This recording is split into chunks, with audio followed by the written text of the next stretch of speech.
Hello, welcome back to tarot with Anla. ഇന്ന് നമ്മളുടെ ഒരു ഷോർട്ട് ആൻഡ് ക്വിക്ക് റീഡിംഗ് ആണ് ചെയ്യുന്നത്. ഇത് പൈൽ നമ്പർ 1, 2 and 3. ഇതിൽ കാണുന്നത് നിങ്ങളുടെ കറൻറ്റ് സിറ്റുവേഷനാണ്. ഇത് അതിനുള്ള ഗൈഡൻസ് ആണ്. നമ്മൾ ഇത്രയും കാർഡ്സ് മാത്രമേ എടുക്കുന്നുള്ളൂ. Pile number 1, 2 and 3. ഇതിൽ നിന്ന് നിങ്ങൾ ഒരെണ്ണം ചൂസ് ചെയ്യുക. അതിൽ നിങ്ങളുടെ കറൻറ്റ് സിറ്റുവേഷൻ ഉണ്ടായിരിക്കും. ഇത് ആ സിറ്റുവേഷനുള്ള യൂണിവേഴ്സിൻ്റെ ഗൈഡൻസ് ആണ്. Okay, please choose your pile. Okay, pile number 1 എൻ്റെ കറൻറ്റ് സിറ്റുവേഷനായിട്ട് വന്നിട്ടുള്ളത് 4 of Pentacles ആണ്. ഒരു ഹോൾഡിംഗ് ഓൺ എനർജിയാണ് കാണുന്നത്. നിങ്ങൾ എന്തോ കാര്യം വിട്ടുകൊടുക്കാതെ പിടിച്ചു വെച്ചിരിക്കുന്നു. നിങ്ങൾക്ക് ചില കാര്യങ്ങൾ നിങ്ങളുടെ മനസ്സിന് വിട്ടു പോകുന്നില്ല. അതിന് വിപരീതമായിട്ട് കാര്യങ്ങൾ സംഭവിക്കുമ്പോൾ നിങ്ങൾക്കത് ഇഷ്ടപ്പെടുന്നില്ല. നിങ്ങൾക്ക് ഇപ്പോൾ എന്താണോ നിങ്ങളുടെ കംഫർട്ടായിട്ട് ഇരിക്കുന്ന ആ ഒരു കാര്യം എന്താണോ അത് അങ്ങനെ തന്നെ വേണമെന്നാണ് നിങ്ങൾ ആഗ്രഹിക്കുന്നത്. ഒരു മാറ്റത്തിന് നിങ്ങൾ റെഡിയാവുന്നില്ല, വിട്ടുകൊടുക്കാൻ നിങ്ങൾ റെഡിയാവുന്നില്ല എന്നുള്ളതാണ് കാണുന്നത്. അത് പണമായിരിക്കാം, അല്ലെങ്കിൽ ഒരു സിറ്റുവേഷൻ ആയിരിക്കാം, ഏത് രീതിയിൽ വേണമെങ്കിലും ആവാം. നിങ്ങൾക്ക് കാണുന്നത് 4 of Pentacles എന്ന് പറയുന്ന എനർജിയാണ്. ഇനി അതിനുള്ള ഗൈഡൻസ് എന്താണ് എന്ന് നോക്കാം. യൂണിവേഴ്സ് എന്താണ് ഈ ഒരു സിറ്റുവേഷനെ കുറിച്ച് നിങ്ങളോട് പറയുന്നത് എന്ന് നോക്കാം. ഹെർമിറ്റ് കാർഡാണ്. നിങ്ങൾ ഡീപ്പായിട്ട് ആലോചിക്കുക. ഈ ഒരു സിറ്റുവേഷൻ ഇങ്ങനെ തന്നെ കണ്ടിന്യൂ ചെയ്ത് പോകാനായിട്ട് സാധിക്കില്ല എന്നുള്ള കാര്യം മനസ്സിലാക്കുക. കാരണം ഹെർമിറ്റ് എനർജി വളരെ ഹൈ എനർജിയുള്ള ഒരു കാർഡാണ്, മേജർ അർക്കാനയാണ്. അപ്പോൾ ഈ ഒരു ചേഞ്ച് നിങ്ങൾക്ക് തീർച്ചയായിട്ടും വരേണ്ടതാണ്. യൂണിവേഴ്സ് എന്തോ കാര്യങ്ങൾ നിങ്ങളുടെ ലൈഫിൽ ചേഞ്ച് ചെയ്യാനായിട്ട് ശ്രമിക്കുന്നുണ്ട്. നിങ്ങളതിന് ഒട്ടും തന്നെ വില്ലിങ് ആവുന്നില്ല എന്നുള്ളതാണ്. ഇവൻച്വലി, അതായത് അവസാനം നിങ്ങൾക്ക് ആ ഒരു ചേഞ്ചിന് വശപ്പെടേണ്ടി വരുമെന്നുള്ളതാണ് കാണുന്നത്. It's for your good. നിങ്ങളുടെ ഉള്ളിൽ എന്തോ ഒരു സത്യാന്വേഷണം നടക്കാനുണ്ട്.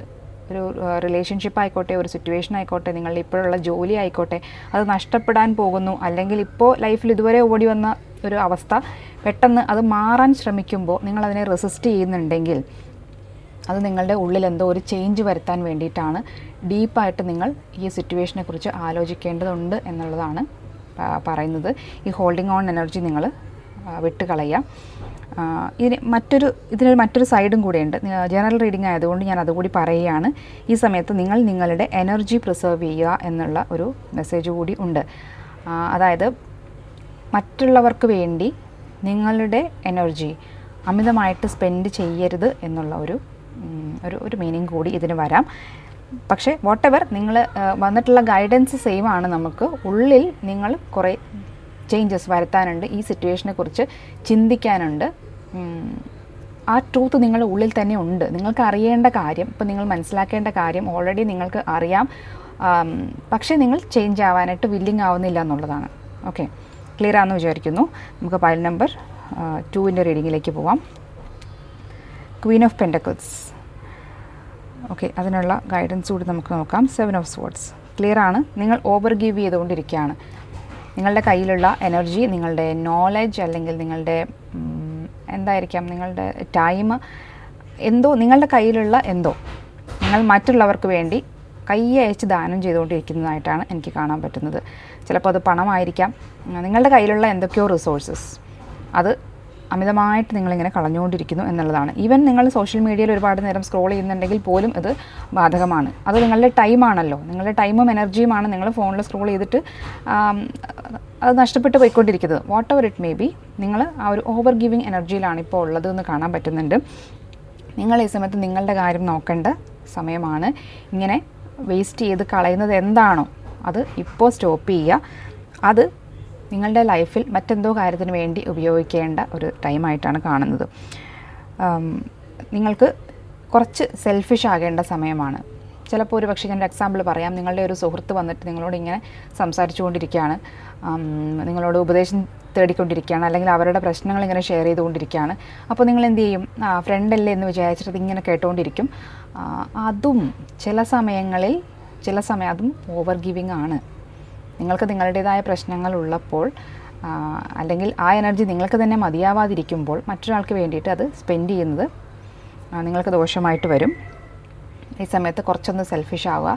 നിങ്ങളുടെ എനർജി നിങ്ങൾ പ്രിസർവ് ചെയ്യുക. ടൈമാണോ എന്താണോ നിങ്ങൾ നഷ്ടപ്പെടുത്തിക്കൊണ്ടിരിക്കുന്നത് അതൊന്ന് സ്റ്റോപ്പ് ചെയ്യാനുള്ള ഒരു മെസ്സേജാണ് ഇവിടെ വരുന്നത്. ഇനി പൈൽ നമ്പർ 3 നോക്കാം. സ്ട്രെങ്ത് കാർഡാണ് വന്നിട്ടുള്ളത്, current situation. And page of phones. നിങ്ങൾ എന്തൊക്കെയോ കാര്യങ്ങൾ എന്താ പറയുക, വളരെ കട്ട് ആൻഡ് റൈറ്റ് ആയിട്ട് കോൺഫിഡൻ്റ് ആയിട്ട് വളരെ കഷ്ടപ്പെട്ട് നിങ്ങൾ ഒരു സ്ട്രക്ചർ ഉണ്ടാക്കിക്കൊണ്ട് ഇങ്ങനെ പോകുന്നുണ്ട് എന്നുള്ളതാണ് കാണാൻ പറ്റുന്നത്. നിങ്ങൾ ഉള്ളിൽ നിങ്ങൾക്ക് വേദനിക്കുന്നുണ്ട് എങ്കിലും അത് പുറത്ത് കാണിക്കാതെ, ഞാനിപ്പോൾ തളർന്നു പോയാൽ എൻ്റെ ചുറ്റുമുള്ളവർ, അല്ലെങ്കിൽ ഞാനിപ്പോൾ ഇത്രയും നാളും എന്നെക്കുറിച്ച് തന്നെ കെട്ടിപ്പൊക്കി ഉണ്ടാക്കി വെച്ചിരിക്കുന്ന ഒരു ഇമേജ് തകർന്നു പോകും എന്നുള്ള ഒരു പേടി കൊണ്ട്, അല്ലെങ്കിൽ എൻ്റെ ആശ്രയത്തിൽ ജീവിക്കുന്ന ആൾക്കാർക്ക് ഞാനേ ഉള്ളൂ എന്ന് മനസ്സിലാക്കിക്കൊണ്ട് നിങ്ങൾ നിങ്ങളുടെ വേദനകൾ മറച്ചു വെച്ച് പൊരുതിക്കൊണ്ടിരിക്കുന്ന ഒരു എനർജിയാണ് എനിക്ക് കാണാൻ പറ്റുന്നത്. ഈ സമയത്ത് നിങ്ങൾക്കുള്ള ഗൈഡൻസ് എന്ന് പറയുന്നത് പേജ് ഓഫ് ഫോൺസ് ആണ്. ലൈഫിനെ കുറച്ചൊന്ന് ഈസി ആയിട്ട് കാണുക, അമിതമായിട്ട് നിങ്ങളെ തന്നെ സ്ട്രെച്ച് ചെയ്യാതിരിക്കുക എന്നുള്ളതാണ് പറയാനുള്ളത്. പേജ് ഓഫ് ഫോൺസ് എന്ന് പറയുമ്പോൾ ഒരു പുതിയ ഓപ്പർച്യൂണിറ്റി എന്തെങ്കിലും വന്നിട്ടുണ്ടെങ്കിൽ, ഇല്ല ഞാനിപ്പോൾ ചെയ്തുകൊണ്ടിരിക്കുന്ന ഈ സ്റ്റേബിളായിട്ടുള്ള ജോബ് മാത്രമേ ഞാൻ ചെയ്യുള്ളൂ എന്നൊക്കെ നിർബന്ധം പിടിച്ചിരിക്കാതെ ഇത് നിങ്ങളൊന്ന് ട്രൈ ചെയ്ത് നോക്കൂ. പുതിയതായിട്ട് ലൈഫിലേക്ക് എന്തെങ്കിലും ഒരു opportunity, especially related to your passions, ഇഷ്ടപ്പെട്ട എന്തെങ്കിലും കാര്യം, പണ്ട് നിങ്ങൾ എൻജോയ് ചെയ്തുകൊണ്ടിരുന്ന എന്തെങ്കിലും ഒരു കാര്യം വന്നിട്ടുണ്ടെങ്കിൽ അതൊന്ന് ട്രൈ ചെയ്ത് നോക്കുക. കുറച്ച് സമയം അതിനു വേണ്ടി കണ്ടെത്തുക എന്നുള്ള ഒരു ഗൈഡൻസാണ് വന്നിട്ടുള്ളത്. അമിതമായിട്ട് നിങ്ങളെ തന്നെ വലിച്ചു നീട്ടരുത്. ലൈഫിനെ കുറച്ചൊന്ന് ഈസി ഗോയിങ് ആയിട്ട് കാണാനാണ് പറയുന്നത്. ഓക്കെ, അപ്പോൾ ഇതാണ് നമ്മളുടെ ഇന്നത്തേക്കുള്ള ഗൈഡൻസ് എന്ന് പറയുന്നത്. റീഡിംഗ് റെസനേറ്റ് ആയിട്ടുണ്ടെങ്കിൽ കമൻറ്റ് ബോക്സിൽ ഒന്ന് മെൻഷൻ ചെയ്യുക. ഓണക്കാലമാണ്, എല്ലാവർക്കും നല്ലൊരു ഓണം ആശംസിക്കുന്നു. എല്ലാ നന്മകളും, സമാധാനവും, ഐശ്വര്യവും, സമൃദ്ധിയും എല്ലാം എല്ലാവർക്കും ഉണ്ടാവട്ടെ. Thank you.